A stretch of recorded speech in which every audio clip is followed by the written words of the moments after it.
നിലമ്പൂർ ഉപതെരഞ്ഞെടുപ്പ് ഉപേക്ഷിക്കുമോ? അൻവറിന്റെ കത്തിന് മറുപടിയില്ല.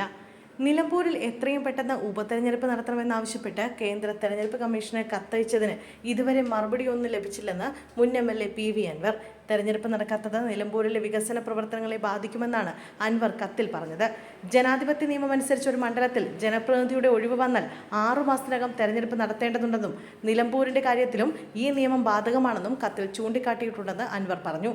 അതേസമയം നിലമ്പൂർ ഉപതെരഞ്ഞെടുപ്പ് പ്രഖ്യാപിക്കാൻ ജൂലൈ 12 വരെ സമയമുണ്ടെന്നും ഉപേക്ഷിച്ചേക്കുമെന്ന വാർത്തകൾക്ക് സ്ഥിരീകരണമില്ലെന്നും മുഖ്യ തെരഞ്ഞെടുപ്പ് officer doctor Rathan U Kelkar പറഞ്ഞു.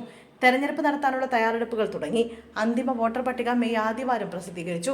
ബൂത്ത് ഓഫീസ് നിശ്ചയിക്കൽ, ഉദ്യോഗസ്ഥ വിന്യാസത്തിനുള്ള ഒരുക്കം, വോട്ടിംഗ് യന്ത്രം സജ്ജീകരിക്കൽ, സുരക്ഷാ ക്രമീകരണം എന്നിവ പൂർത്തിയായി. ഒഴിവ് വന്ന 12 മാസത്തിനുള്ളിലും നിയമസഭയുടെ കാലാവധിക്ക് 6 മാസം മുമ്പുമായി തെരഞ്ഞെടുപ്പ് പ്രഖ്യാപിച്ചാൽ മതിയാകുമെന്ന് രത്തൻ കേൽക്കർ പറഞ്ഞു. നിലമ്പൂരിൽ ഒഴിവ് വന്നത് ജനുവരി 12-നാണ്. ഉത്തരേന്ത്യയിൽ ഉപതെരഞ്ഞെടുപ്പ് നടത്തേണ്ട പല മണ്ഡലങ്ങളും അതിർത്തിയുമായി ബന്ധപ്പെട്ടാണ് കിടക്കുന്നതെന്ന് സുരക്ഷാ പ്രശ്നം ഉയർത്തുന്നു. ജമ്മുകാശ്മീരിലും ഗുജറാത്തിലും 2 വീതവും പഞ്ചാബ്, ബംഗാൾ, മണിപ്പൂർ എന്നിവിടങ്ങളിൽ 1 വീതവും സീറ്റുകളാണ് ഉപതെരഞ്ഞെടുപ്പ് നടത്തേണ്ടത്. ഒന്നിച്ചായിരിക്കും ഉപതെരഞ്ഞെടുപ്പ് പ്രഖ്യാപിക്കുക. കേരളത്തിലും ബംഗാളിലും മാത്രമാണ് കാലാവധി തീരുന്ന പ്രശ്നമുള്ളത്. മറ്റിടങ്ങളിൽ സുരക്ഷ ചൂണ്ടിക്കാട്ടി നീട്ടിവെക്കാവുന്നതേ ഉള്ളൂ, രത്തൻ കേൽക്കർ പറഞ്ഞു.